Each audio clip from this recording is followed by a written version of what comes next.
it's your girl Chantel, and I'm back with another video. If you're new to this channel and you've never seen my face before, hey, my name is Chantel, and if you're a returning subscriber, thank you so much for stopping by. So from the title below, you can tell this is going to be a thankful Thanksgiving. I don't know what I'm gonna actually title it. Thankful testimony. I don't know what I'm going to actually title this video, but when I upload it, you will see the title. So this is not an actual video. This is just a car chit chat, rant, vids. I don't know what to call it, but this is the day after Thanksgiving, so this is November the 26th, and I'm just in my car. So many of y'all know yesterday was Thanksgiving or whatever, and hold on. Before you get any further into this video, don't forget to like, comment, and subscribe. Turn on the post notification bell so you can be notified every time I upload a video. And yeah, I'm really gonna try not to edit too much. Hopefully I don't have to edit at all. But this is just going to be a car rant, car chit chat, and stuff. So yesterday was Thanksgiving, and I seen a lot of people post their families on Facebook and other social medias, and basically just say thankful. Like, I'm thankful for my family, I'm thankful for my children, and stuff like that. I didn't even post, I didn't even get on there and say happy Thanksgiving to nobody. I didn't call nobody and tell them happy Thanksgiving, and stuff like that. But I mean, people called me and told me happy Thanksgiving, and I told them too, but I didn't go out my way yesterday. You know how people normally do on holidays, to just tell each other tell each other happy whatever the holiday may be. But I woke up this morning. Backstory. So yesterday was just a day where, and I really believe that life and death lies in the power of your tongue. For a while I've been saying, for Thanksgiving, I really just want to be in the bed. I don't really want to deal with nobody. I just want to be in the bed. And then but I knew I had to do Thanksgiving dinner for my family, so cook up something real quick and get in the bed. I don't want nobody in my house. I don't want to go to nobody's house. To me, holidays just isn't the same no more, and I wish it was. But now pretty much like grandmothers and great grandmothers and stuff like that, those were the glue to the family, and for so many of us, we've lost them, like they've passed away and stuff like that. So really, the glue that held families together. You can't go to Muddy house for Thanksgiving. You can't go to Granny house. You can't go to Mama house, Nana house, whatever y'all call y'all grandmothers, because they're gone. So it's left up to us to kind of like do the gathering. And for so many of us, we have our children young. Like, I had my child at my first child. Well, I had my son at 20. So we're so young that we really, it's more of our children's friend versus reaching out to family members. Hey, just meet up. Many of the children don't know their cousins, because everybody is so separated and divided. Me, for myself, I live 8 hours away from my family, so it's a lot. I miss a lot of events. I don't go home a lot and stuff like that, so me included. And so yeah, so I was just saying, for Thanksgiving, I really just want to be in the bed. Thanksgiving is one of those holidays I kind of struggle with, because in 2008 I deployed, and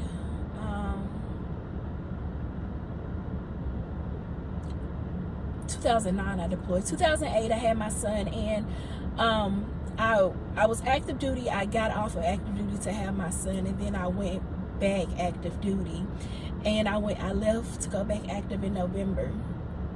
And my grandmother had, for a long time, was like, hey, what you want for Thanksgiving? I'm cooking it for Thanksgiving for you and stuff like that. So, and this was Thanksgiving of 2008. And so I was telling her everything I wanted, chitlins. The main thing I wanted from her was chitlins and a coconut cake. I loved her coconut cake and I love chitlins, period. So that was like the main two things. I wasn't really big into the dressing and, you know, stuff like that. I eat ham and, you know, so she made all this food for me.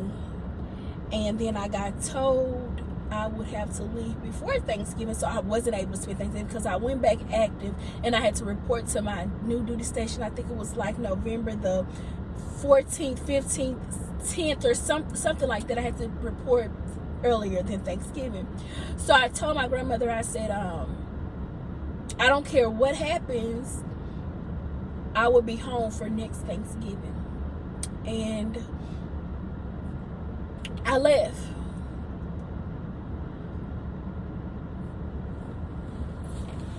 I went to my new duty station in El Paso, Texas, and when I first got there, I got told that, hey, you're getting ready to deploy.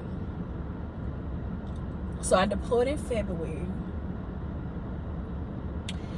And when you deploy, they ask you, okay, well, you get 2 weeks to go home. When do you want to go home? So I told them Thanksgiving.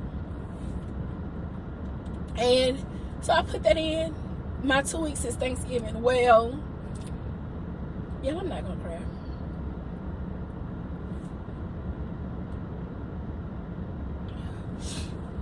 Well, Thanksgiving come around. No. I knew my grandmother was sick before I left and stuff like that. But when I deployed, I left February, so I called her. You know, she prayed for me and stuff like that, and I took flight. Well, I said I was going to be back for Thanksgiving because that was the promise that I made her. Long story short, May comes around. No, I want to say like April.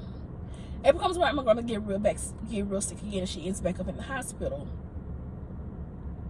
Her birthday is in June, so, you know, I would talk to her and ask her, like, okay, well, what you want for your birthday? And she was like, I just want to go home. I don't like when people use that term with me, because, especially when they sick, because I think, you know, I believe people know when they're getting ready to leave. And she kept saying, you know, I want to go home. I'm tired. And I kept telling her, like,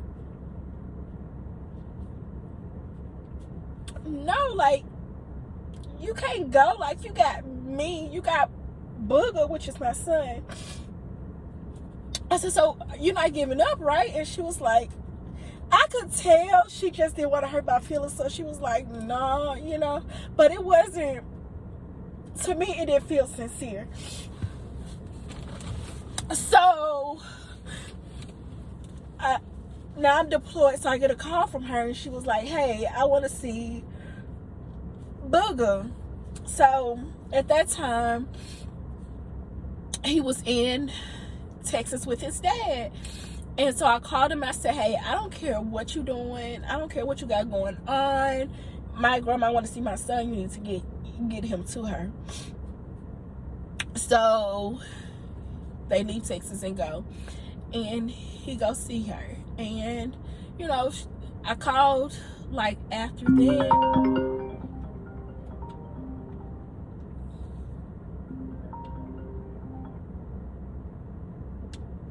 Hello? Whew. Yeah, so that was my brother actually calling me, and I'm so glad he did, because your girl was an emotional wreck right there. Like, I needed somebody to come and cheer me up. So back to what I was saying.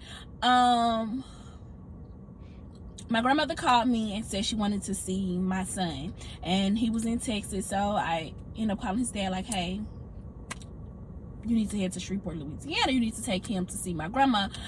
She want to see him. It was never a time where she could say she want to see him. And I wouldn't care if I was wherever, he's getting to her. Whatever she wants, he's getting. But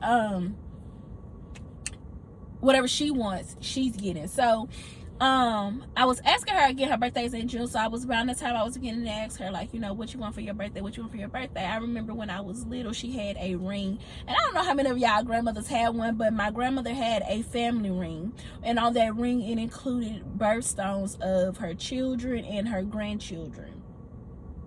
And somehow she lost the ring, because when she first got the ring, she was, you know, like heavy set, and then she ended up losing a lot of weight, especially when she started getting sick, and so the ring became too big. I don't know if it fell off her finger, if she put it up, if she just really lost it. I really don't know what happened to it, but I thought, like, for her birthday then, because I wasn't gonna be able to get there, I wanted to give her that ring. And then of course by this time my son was born, so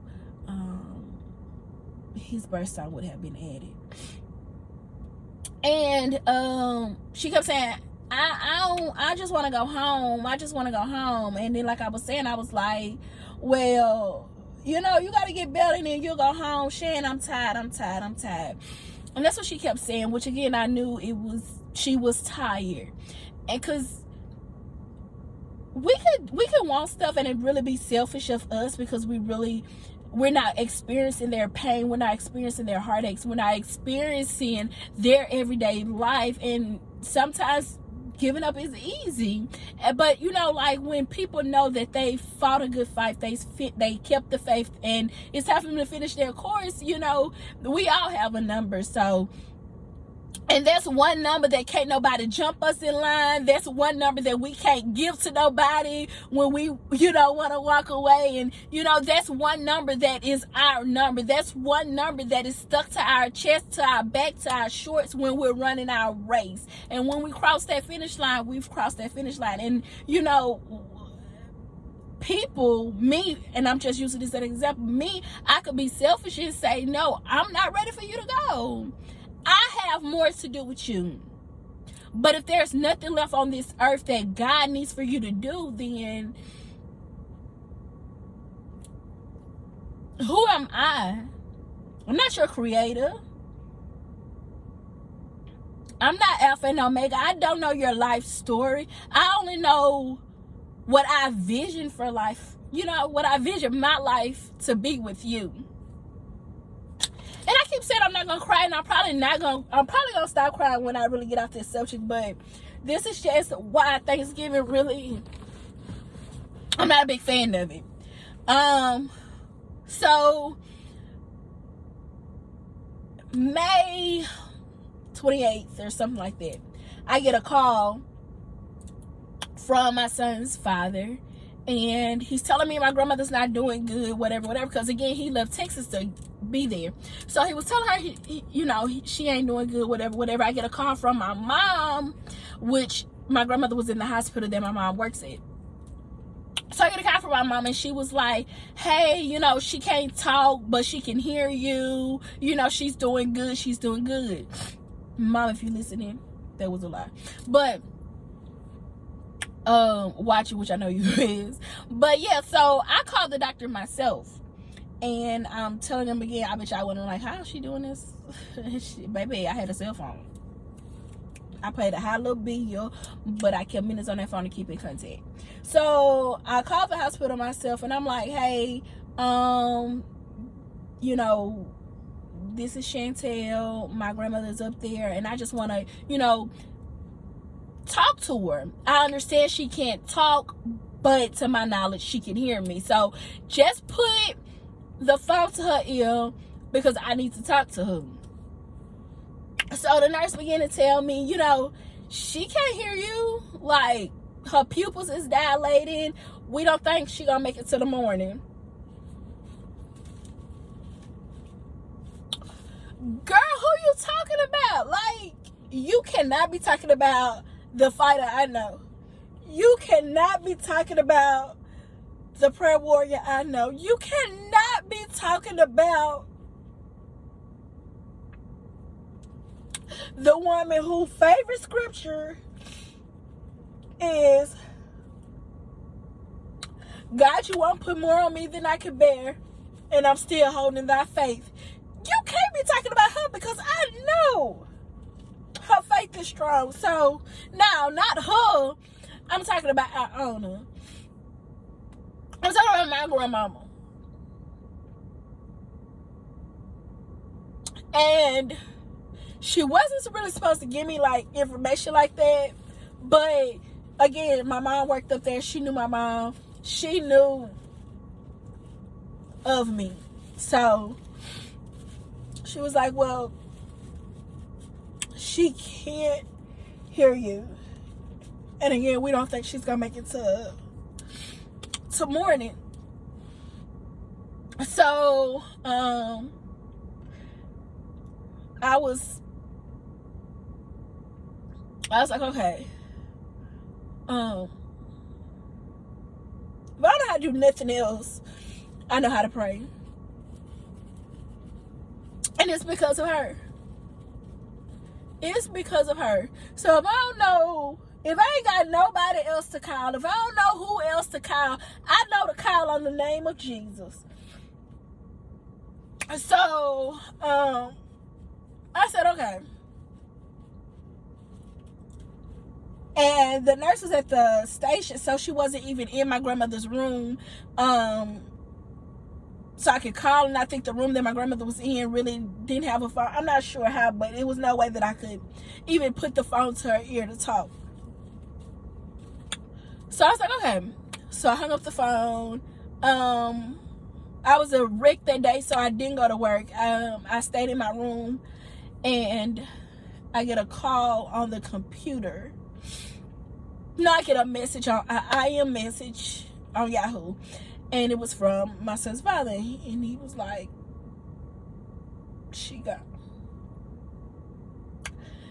May 31st. He said she gone. So I immediately just ran out my room, and I run into this lady I know, her room, because I was attached to an MP unit, so she worked the night shift, so she was in her room, and I disturbed her sleep, but I just knocked on her door. I really didn't know what to do, so I just knocked on her door. I was like, my grandmother just passed, whatever. So, she calmed me down or whatever, and I went to talk to my first sergeant about trying to get my days moved to get home. And, of course, it took a while or whatever like that, and needless to say, I didn't make it for her funeral or nothing like that. They pushed it up, my R&R till July, but they couldn't give me June, because again, like, when stuff is already set in place, like, the military, the mission is first. That's just the way it is. The mission is first, so I couldn't leave because it wasn't enough manpower to complete the mission. Right. So I ended up standing. I pushed my leave up to July. So I get home, and, I go to my grandma's house, and for the longest, I couldn't even walk in. It's just, I felt my family is all in disarray. Ain't nobody there, and it didn't feel the same. Like, we still go to my grandma's house now because my auntie lived there, but it just didn't feel the same. You knew the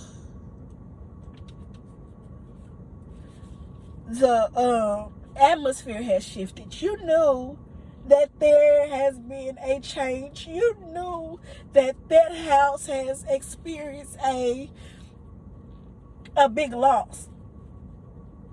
And the last promise I made her in that house was I would be back for Thanksgiving. So when it comes to Thanksgiving, I'm not too much upbeat about it, because the last Thanksgiving that really meant something to me, I had to leave for the military, and the promise I made to my rock, I didn't fulfill it. I feel like I didn't fulfill it because I promised her that I would be there, and didn't I didn't make it. So this year I kept saying, you know, I don't even really want to be bothered with Thanksgiving like that. Like, but now that I think about it, it's been like that since she's been gone. In 2016, Thanksgiving was okay, but that started off really wrong because only reason I ended up going home for Thanksgiving in 2016 was because I had to handle some legal issues back there. So that's the only reason I went home. And, you know, I had Thanksgiving with my family and stuff like that. But again, you could tell that there has been a shift. And so I think I'm done crying now because I'm finna stop talking about that. So this year I kept saying, you know, I don't even really want to do too much for Thanksgiving again. I knew I had to cook, but that was it. I woke up, y'all, and I was cooking. I prepped my food Wednesday night. I woke up Thursday to cook, and y'all, the main dish that I did not want to mess up, the main dish, because my husband loves chicken and dressing, and normally I cook chicken and dressing and it be busting. It be so good. I was so focused on getting it right that I got it completely wrong. Y'all, when I tasted that chicken and dressing, it was so nasty. I called my auntie and I saw her a picture. And if you know my family, like, I did a prank video. I'll leave that one below on my family. And if you know my family, you know they so goofy and so ignorant, if that's a word. They're so funny. So she called me. She was like, "Girl, what is that?" Like, and I kept telling her it's now. She, you know, she was trying to soften the blow or whatever. She was like, "Well, I mean, you added your herbs in there, and you know, you added all the other stuff, so it'll taste all right. It might just look like that, but it'll taste all right." I said, "No, it's nasty." And I kept calling her and telling her something ain't right. I didn't do something right. It's nasty. It's nasty. And she was, you know, trying to soften. And y'all, when I said I just broke down crying. I just broke down crying. So I was like, I'm finna throw it away. Thanksgiving is ruined now. I'm finna throw it away. And she was like, "Oh, is the store open? You can," now remind you, like, it's like 1 o'clock. Is the store open? You can run to the store and grab. So I went to the store, grabbed everything I needed for chicken and dressing again. Came back home and I made it. So needless to say, we didn't eat till 6, 7 o'clock last night. But I made the chicken dressing again, and it was good. It was good. So Thanksgiving really turned out. It turned out good. And after that, I ate and stayed in my room.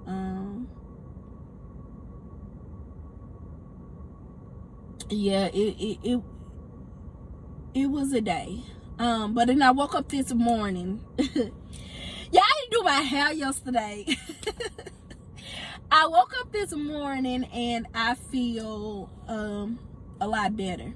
But when I woke up this morning, I kind of thought about Thanksgiving yesterday, and I'm scrolling on Facebook because I really didn't get too much on social media yesterday, but I'm scrolling and I really see, where people posted yesterday Thanksgiving and what they're thankful for and stuff like that. And I really just had to reevaluate myself and reevaluate my life and think, what am I grateful for? And although I'm grateful for the common things, I'm grateful for my family, I'm grateful for my son, I'm grateful for my house, I'm grateful for my health, I'm grateful for my job, I'm grateful for my car, like, and as you see, I'm naming the stuff that anyone would be grateful for.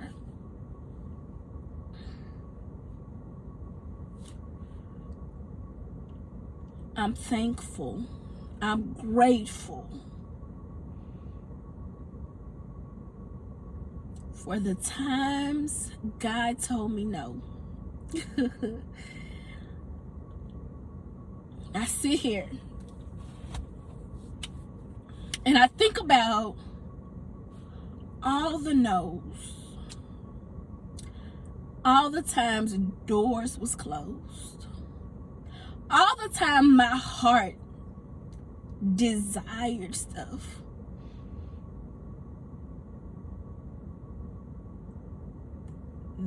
that was intangible, that I couldn't touch, that I couldn't reach, that I couldn't grasp, that I couldn't get. And I reflect on how I felt. And I reflect on my attitude. I reflect on the hurt and the pain.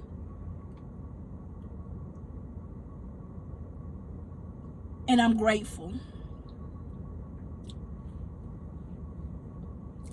I can truly say that this is an attitude of gratitude.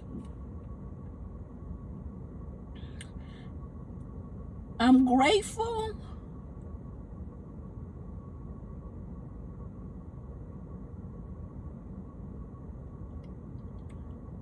that my grandmother has transitioned. I'm grateful that how can I put it? I'm grateful that the job that I wanted, for the degree that I have closed, not once but twice. I'm glad that the divorce happened. I'm glad that the credit wasn't good enough. I'm glad at that time. I'm glad that I experienced suicidal thoughts.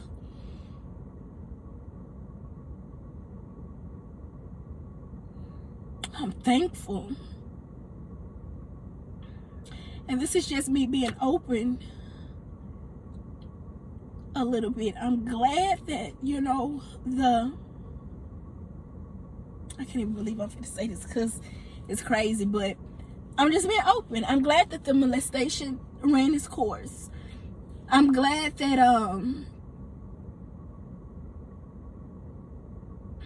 that the charge was brought up on me. I'm glad, I'm thankful for all this stuff, because if I had not experienced that, I truly wouldn't know what it is to really be thankful. I truly wouldn't know what it really means to be thankful over a few things. I truly wouldn't know what it means to experience agape love. I truly wouldn't know what it means to really understand the scripture that faith is the substance of things hoped for, the evidence of things not seen. I truly wouldn't be able to understand that God would never leave me nor forsake me. And if I haven't experienced his no's, I wouldn't understand what it means when he truly says that only thing God wants is a yes. And not just a yes to what is good. Because giving God a yes really means that you have to give your flesh a no. It really means that if you're giving God a yes, you're giving no's to your loved ones. You're giving no's to the people that you really care about. You're giving no's to the things that your heart desire. When you truly give God a yes, that means that, God, I'm giving you a yes. So in the midst of my humiliation, in the midst of my heartache, in the midst of my pain, in the midst of this drought that I'm about to face, in the midst of this divorce that I'm going through, in the midst of this miscarriage, in the midst of this shameful act, I'm giving you a yes. And when you truly say you're giving God a yes isn't seasonal. It's forever. Because he deserves it.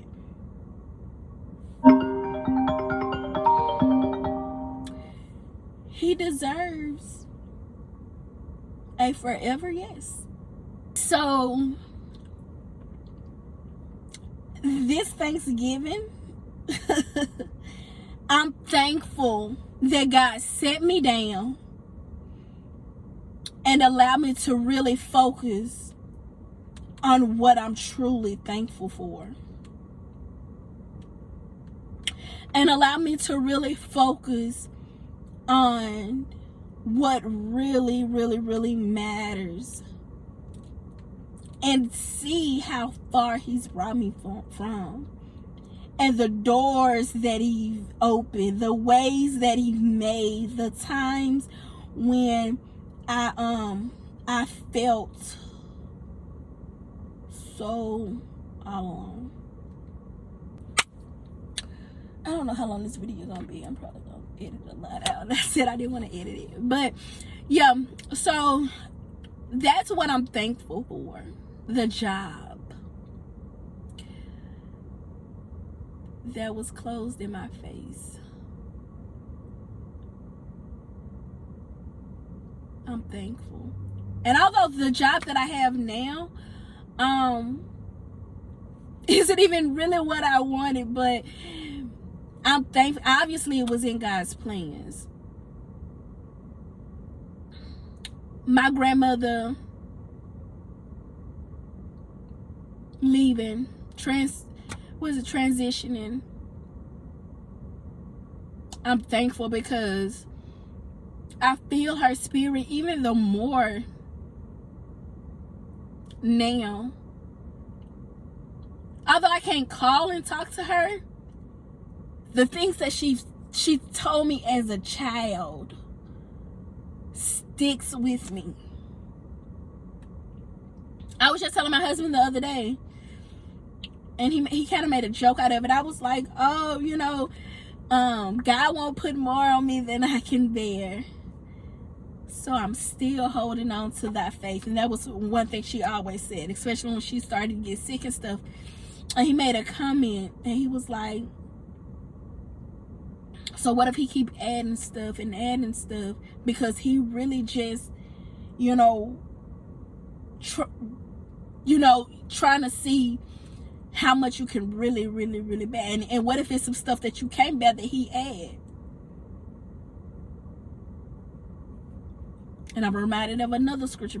His word cannot return unto him void. So whatever he adds on to me, it's because I'm strong enough to carry it. Although my flesh may be weak, although my muscles, may not be strong enough, although my body may be small, if he give it to me, in some way I can bear it. In some way I'm supposed to carry this cross.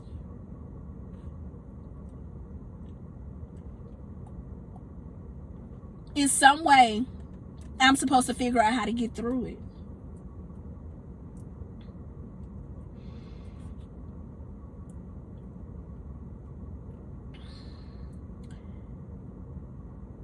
And many people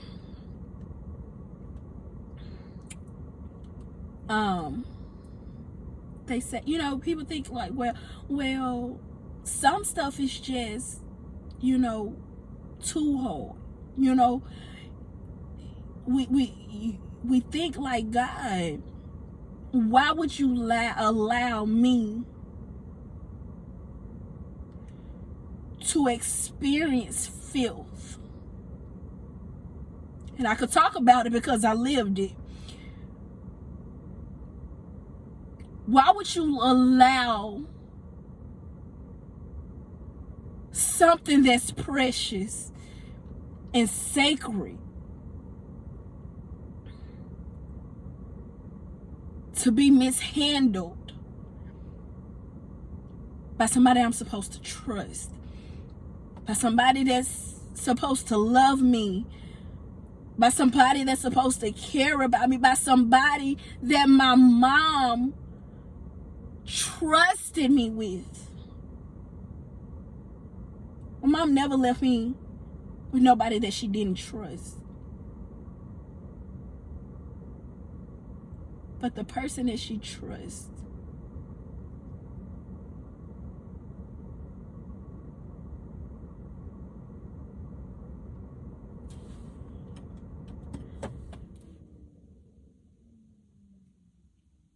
took advantage of my innocence. And you will ask yourself, well, God, how could you? Because now I'm older, I know that God sees all and knows all, and nothing catches him by surprise, and nothing is done out of his will, and nothing can happen to me that he didn't ordain to happen. So I would sit and I would say, well, God, if that be you, why would you allow this to happen?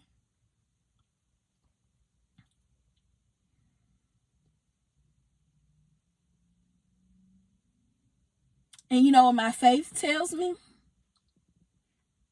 You know what the mature side of me tells me? Now that I'm older, and now that I can study God's word, and now that I understand God even the more, because at what, 6, 5, 6, 7, I didn't know. I knew who God was, but I didn't know God's capabilities, because my body never was really hit with sickness like that. My finances was never shaken like that. There was nothing that I really wanted a yes to that was told no.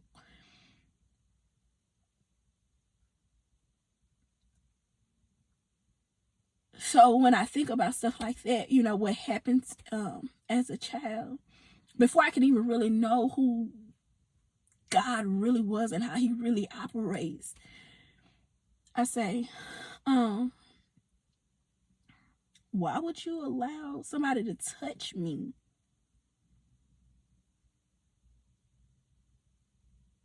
And I carry this secret years and years and years and years and years and years and years. It's because my heart has always been big for people. And what I never wanted to do is hurt somebody, even if they hurt me. I don't know why I'm built like that. I don't know why I'm like that. But my thing is, I never want to hurt people, although they hurt me. I was in an abusive relationship for 5+ years, and not once did I ever want to hurt him. Not once did I ever want to fight him. My mom used to ask me all the time, like, you fight your brothers like it's nothing. So I know you ain't scared to fight a man. You'll fight a dude. You'll fight your brother friend. When it's time for you to fight, you'll get out in these streets and you'll fight a dude quicker than you'll fight a female. So I know you're not scared to hit them. I know you're not scared to fight them. Two things I used to do when I could do real good when I was a child. That was dance and fight. So it was never nothing. You ain't finna punk me. Not just a random Joe on the street. Nah, you ain't finna do that to me, because I ain't built like that.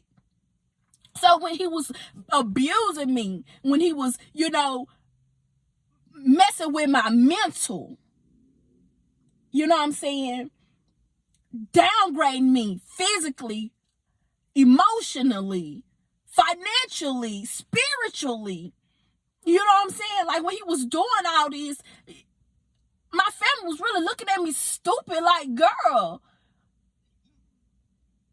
you ain't doing nothing about it. and I ain't do nothing about it out of the word love. I knew I loved him. And I couldn't hurt nobody I love, right? Although I love him, I don't think he really loved me back, because if you love somebody, why you don't respect me enough, you know, the same amount way I respect you? Why you don't treat me the way I treat you?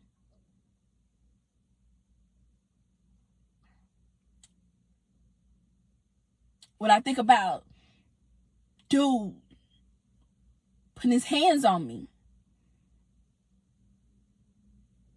God, you say you love me. Why you allowing this to happen?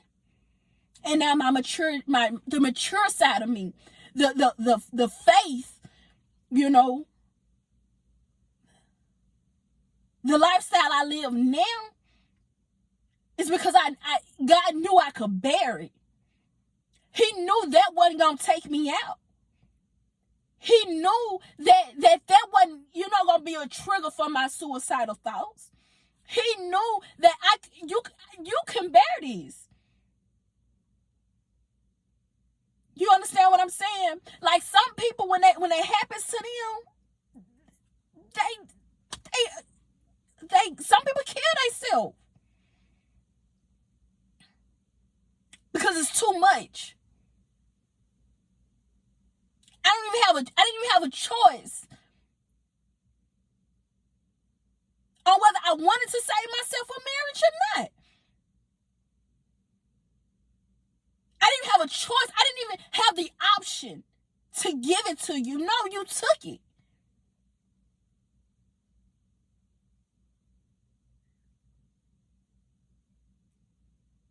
The man of my dream, you know, even if I wanted to do it, I was never able to give him that part of me. Because again, somebody I thought loved me, looked up, you know, somebody who was a close family member, took it. God was bruised for my iniquities. He was wounded for my transgressions, and bruised for my iniquities. So, he loved me, but he knew that was something that I had to get through, because it was only going to make me stronger.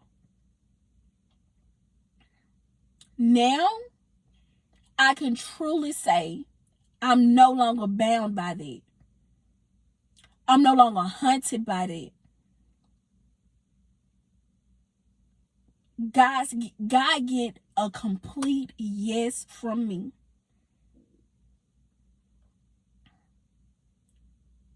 The marriage that ended, God gets a complete yes from me. I was in a domestic violence relationship, marriage. And men and women that enter into domestic violence don't leave.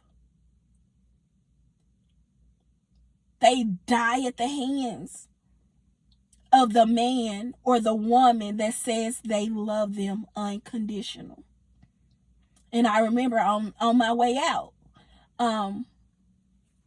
of my marriage, exiting the marriage, my prayer was, and I used to pray this prayer like daily, waking up, and I just say this prayer like, God, just allow me to leave this man with my life and without my face being mistook. That's all I was saying. Like, that was all I was saying. Like, I don't want him to mess up my face and my life. If there's anything else happen, just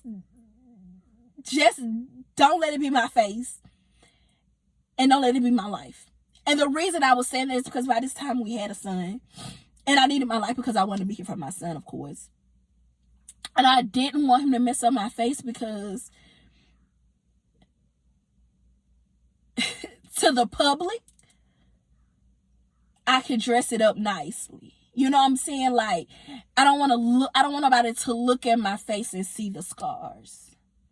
You know, if there was scars on my body, I could dress, you know, put on something to cover it up. I can hide the external.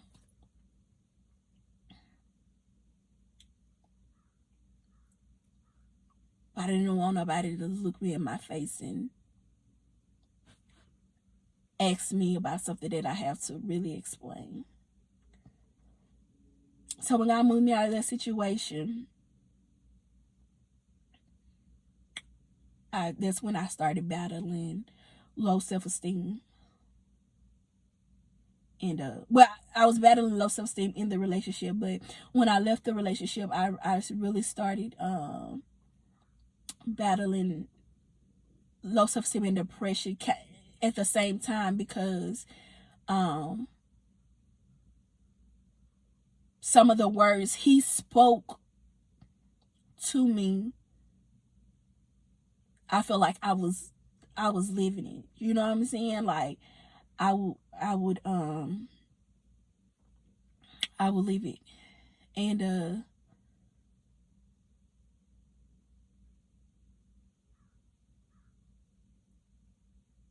I began to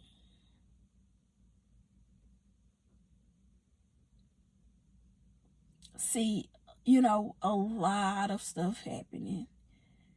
You know, I began to mask up the hurt. I began to cause pain to myself, if that makes sense. I began to look to the streets, the world for comfort. So, you know, I began to meet different people and go out with different people and date different people and, you know, expose myself to different people and be in different environments. And, you know, I began to do all of this to seek validation from somebody, because the person that I'm finally free from has torn me down so much, and I feel so ugly that I'm just willing to be in the company of somebody that could tell me I'm pretty. Good God Almighty. My self-esteem is so low that I'm willing to lower it even lower just for a moment of somebody to even look my way. And I could truly say I was on my way to a dying hell, trying to seek validation from people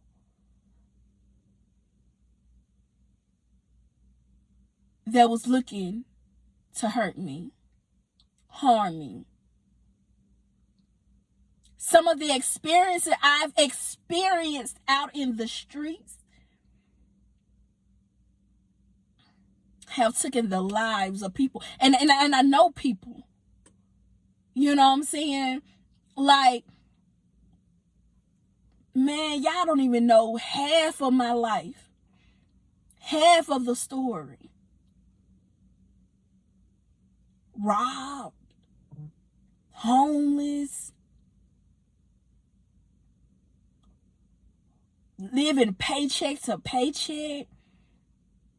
And doing all this while with a child, it would drive the craziest person insane. I mean, it would drive the most strongest person insane.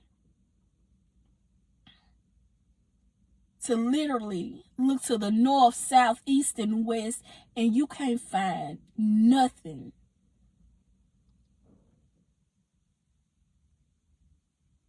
that can pull you out of the pit that you in. And this, I begin to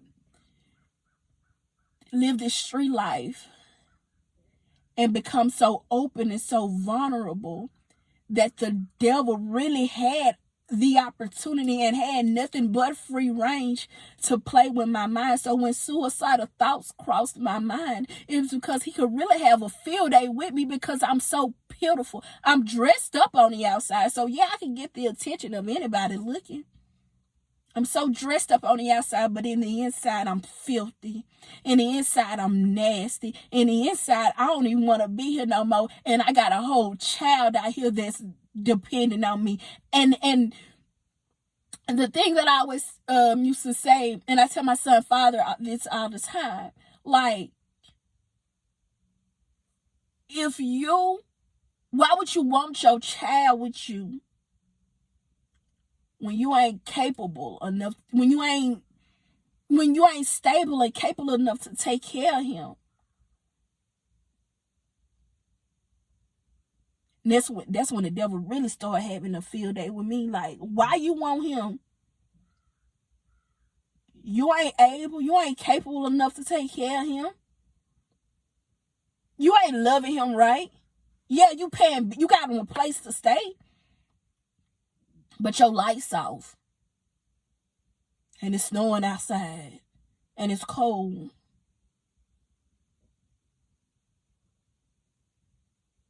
Yeah, you got a car,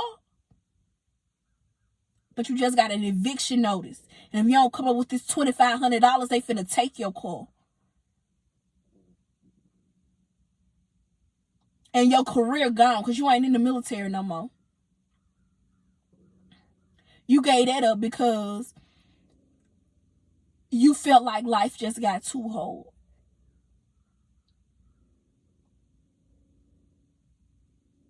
You don't love yourself and value yourself enough. So I ain't even finna give you a man that's gonna love you right. I'm finna put all these men in your way, in your path, that's gonna love the ugly side of you. And that's gonna lust the ugly side of you. They gonna lust you because you got a pretty face, you got a nice body, but your heart ain't right, your soul ain't right, your spirit ain't right.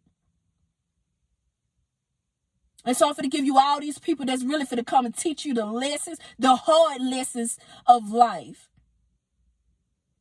They finna use you. They finna lie to you. They finna break your heart even more. They finna tear you down even more. And then they gonna leave, and ain't none of them gonna stick around to build you up.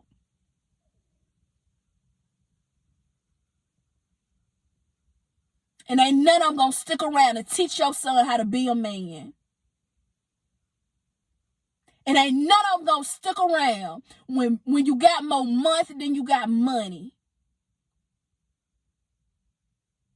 You're gonna be left in that pit all alone by yourself.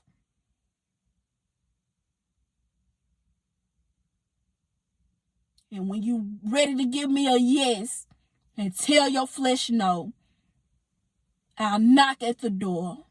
And if you open, I'll come in and sup with you. But the choice is yours.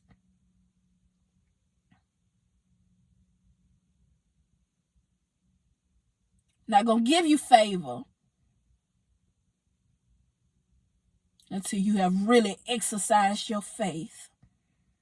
I'm not gonna open up the windows of heaven and pour you out blessings until you realize that you are a child of the Most High God.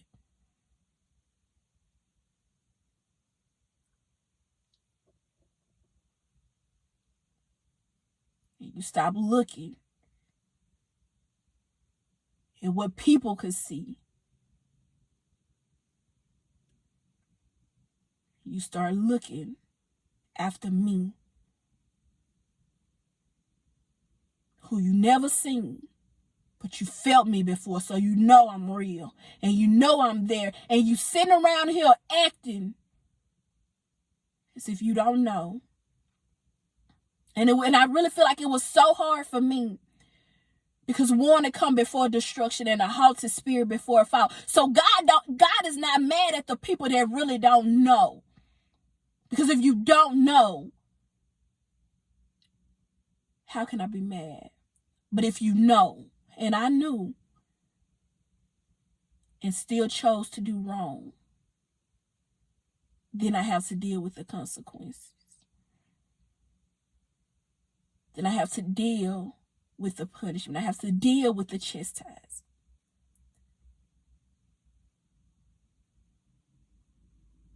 I have to deal with it.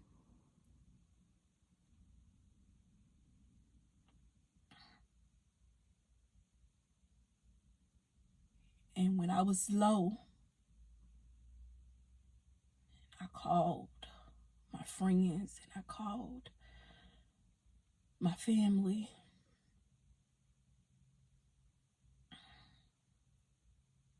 and nobody was there.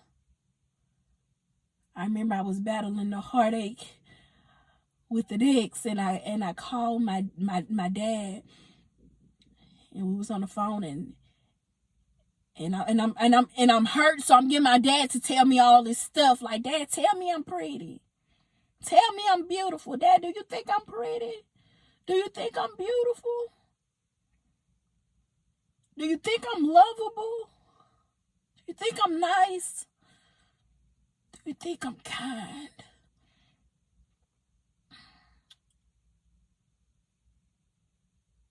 I'm getting him to tell me all this stuff that he's really,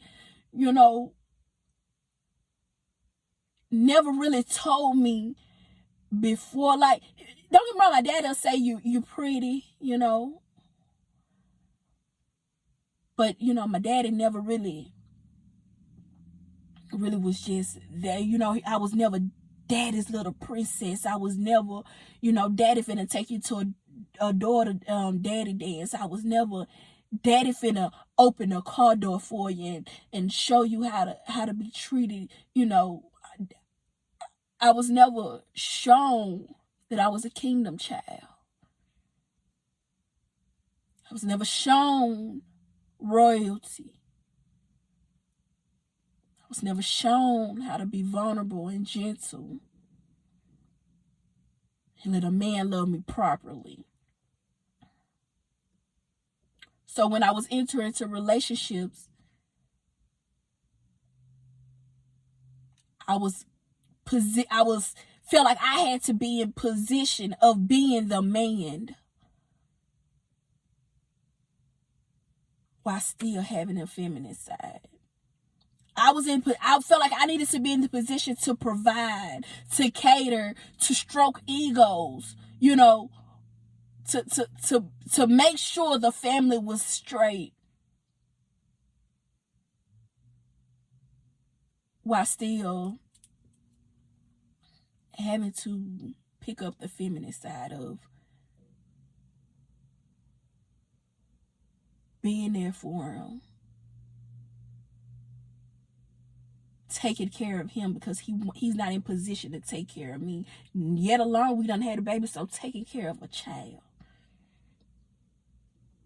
as well. I sit here and I think about it, like all the stuff I've been through. God, why I'm not dead? Why when I was in the streets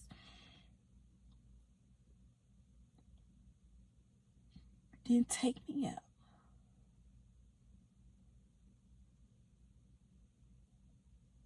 Why when I was there for a good time and not a long time,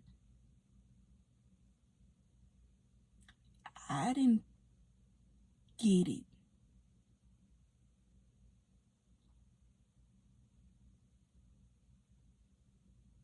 Why when I was robbed,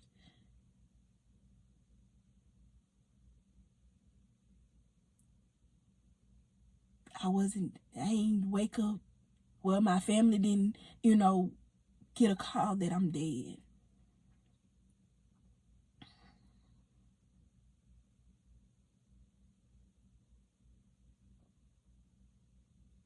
Why I didn't go through with the suicidal thoughts when life was too hard for me? God said, you're not dead because I'm not done. There's more work for you to do. There's missions that you need to accomplish.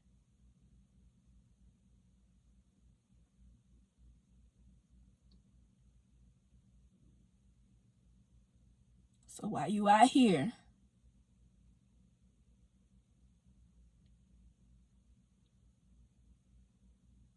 allowing your flesh to shift your atmosphere and change you feeling like you just need to tell everybody yes, except me.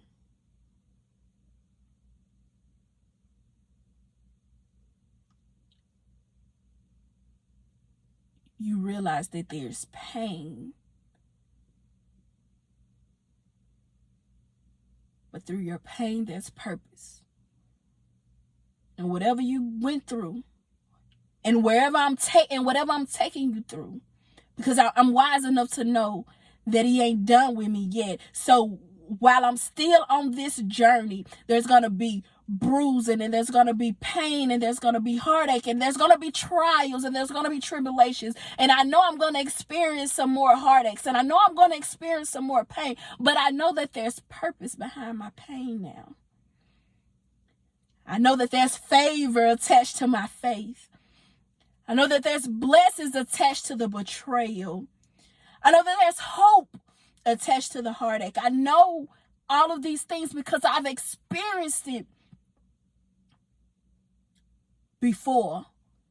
And I could truly stand here today and say I'm thankful for the no's. Because through all them no's, I can truly, truly say that God gets a yes. A yes, a complete yes. And whatever he takes away from me, he still gets a yes. Whatever he do, he still gets a yes. He still gets a yes. He still gets a yes. Because God say, what you got to realize is each and everything that I took you through, I brought you through it. It didn't kill you. It didn't consume you. It didn't take you out. It didn't take you under. It took you to a place that I needed you to be, because I needed you to know that when you're at your lowest,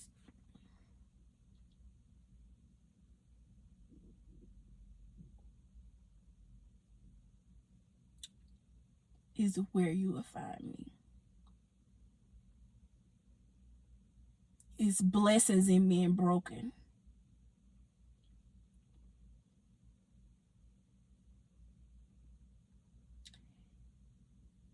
It's favor and grace and mercy attached to the wounded worshipers. True story about me. Whenever I'm feeling sad, I listen to gospel music all the time. But if you ever see me really, really, really in a deep, not just a gospel song coming on and I'm singing and whatever. But if you ever see me really, really, really in worship,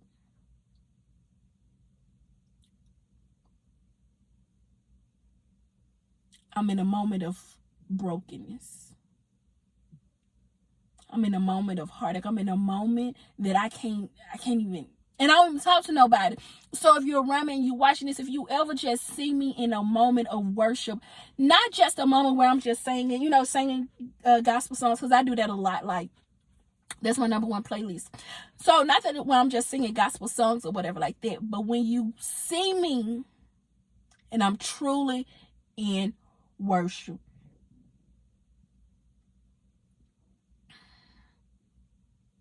9 times out of 10, I'm in a season and I'm in a place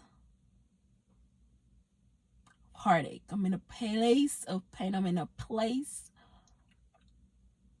of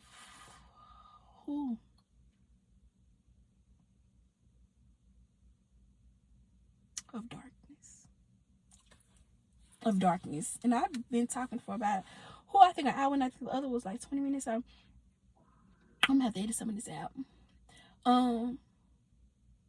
Place of darkness. But you know what's so good about being in a place of darkness? That's when God does his best work. And you might be thinking like, how? Like, darkness Don't nobody like darkness. Don't nobody, you can't see in the dark. Like, what you mean he does his best in the dark?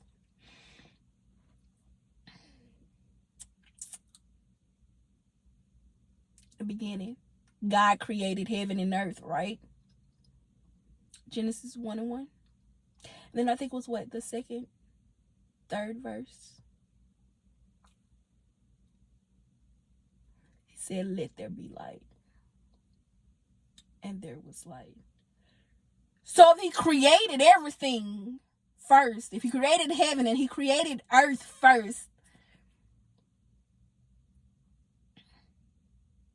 he did it in dark. Because it wasn't until 2-3 verses later where he created light and said, let there be light. So everything that we look at was produced in the darkness.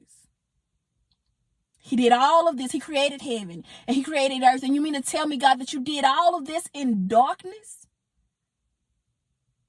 Everything that my eyes can see, everything that my heart can feel, every imagination that my faith take me to when I just think about what heaven looks like. You mean to tell me that all of that was created in a place of darkness? And then light came after. So God, if I'm in my place of darkness, I know that you're doing a great work.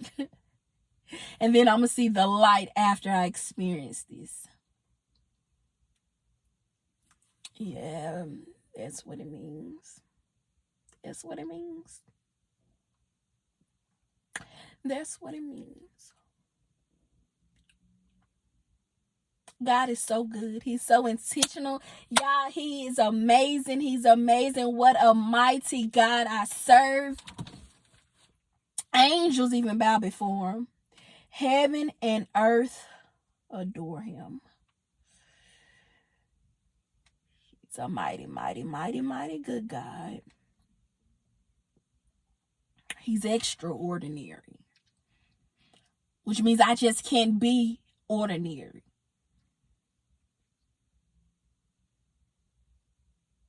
I can't live my life ordinary. I can't live my life regular. Because God is extraordinary. So I have to be extra behind him. And extraordinary means just out of the norm. I can't be normal with him. I can't be coasting the wave with him.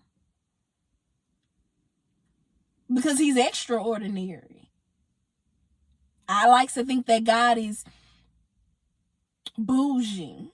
You know, he's extra. Everything he do, extra. You know what I'm saying? Having Adam just wasn't good enough. He had to be extra and throw in Eve. You know what I'm saying?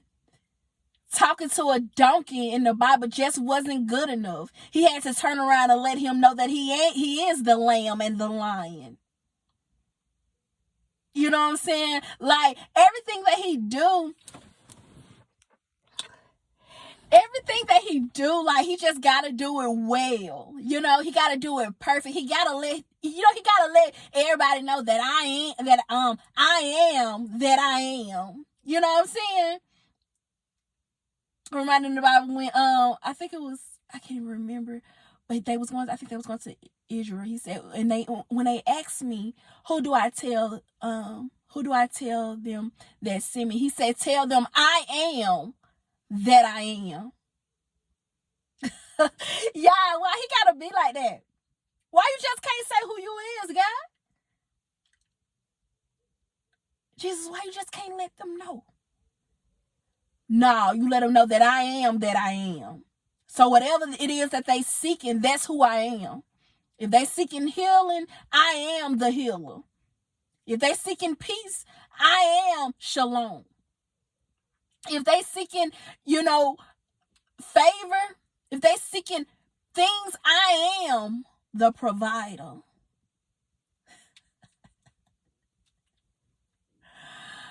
I am that I'm just not one person.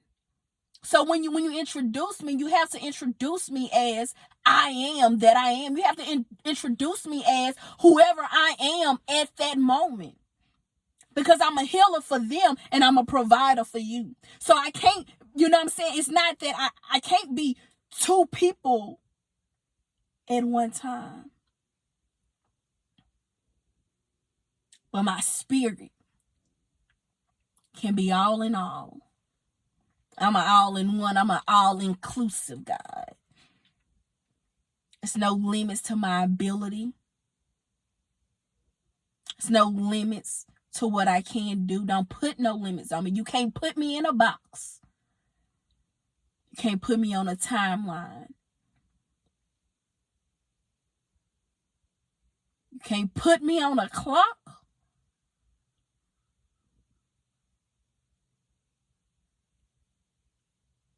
You can't even put me in a situation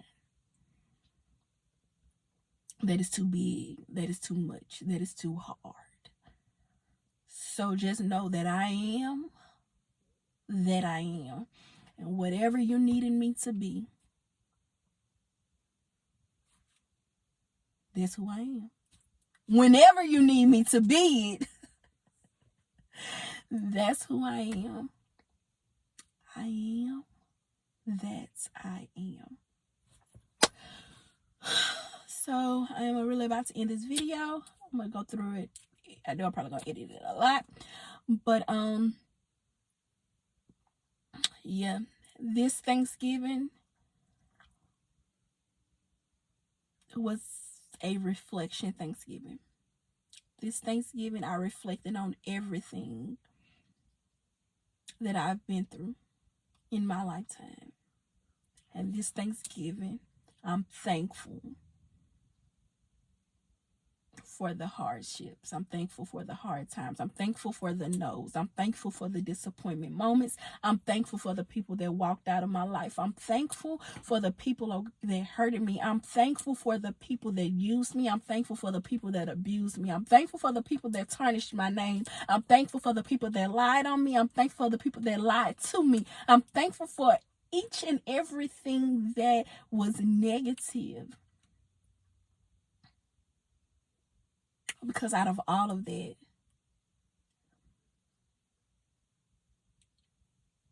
it elevated my faith. And if he brought me through that,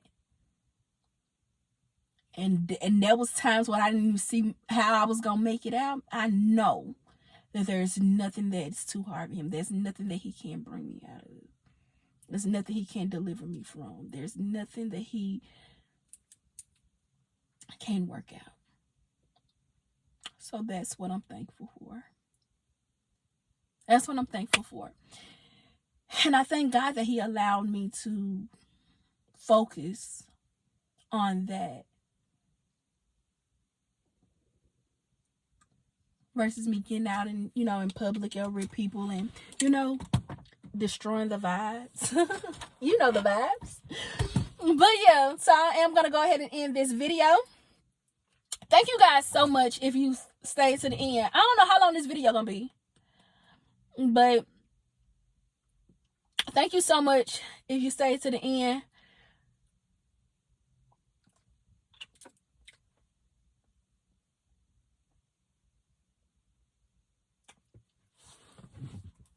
And may the grace of God continue to watch over you and your family.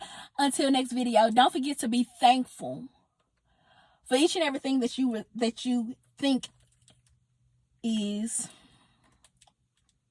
bad, because, or you think that that just was a dark place. There was I'm in a dark time. This situation was too dark for me. This situation was too hard for me. Just know that God does his best work in darkness, and then after darkness, let there be light. After darkness is when you will see the light. So yeah, don't forget to like, comment, and subscribe. Turn on the post notification bell so you can be notified every time I upload a video. Also, if there are any videos that you would like to see, go ahead and comment them below. And yeah, my channel is growing. It's growing. So keep liking, keep subscribing. I love you guys so much.